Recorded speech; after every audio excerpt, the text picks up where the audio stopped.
As Canadians, we all share a connection to the ocean, but the collapse of the northern cod fishery remains one of the starkest reminders of what happens when we take this connection for granted.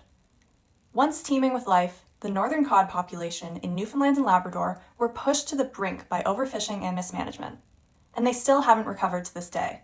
This year, the federal government made a major move and lifted the northern cod moratorium in Newfoundland and Labrador, reopening the commercial fishery and raising fishing levels. This decision lacked scientific evidence and ignored the precautionary approach outlined in Canada's Fisheries Act.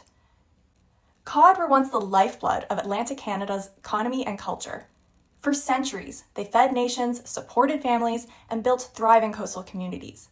So essential was cod that it was called Newfoundland's currency. By the 1980s, scientists and inshore fishers sounded the alarm as the population plummeted. Yet the Canadian government was slow to act. In 1992, a moratorium on cod fishing was finally imposed, but it was far too late. The cod fishery, once one of the richest in the world, had completely collapsed. What followed was one of the worst economic and ecological disasters in Canadian history. Annual catches plummeted from a peak of 810,000 tons in 1968 to just 400 tons by 1995. Over 30,000 jobs vanished, decimating Newfoundland's coastal communities and costing $4 billion in economic losses. But the impact wasn't just economic. Whole ways of life tied to the ocean were lost. And 3 decades later, the northern cod population has barely grown. Mismanagement, insufficient rebuilding measures, and continued fishing pressure have stalled any significant recovery. In fact, the stock is now at risk of further decline with no safeguards in place.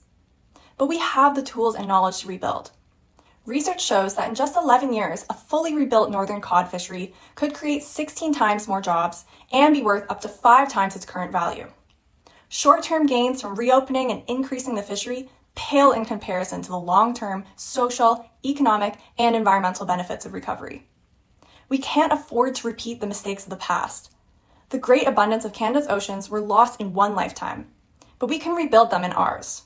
Visit oceana.ca/RebuildFisheries today to sign the petition and demand action from the Canadian government. Together, we can help restore northern cod and protect the future of our oceans.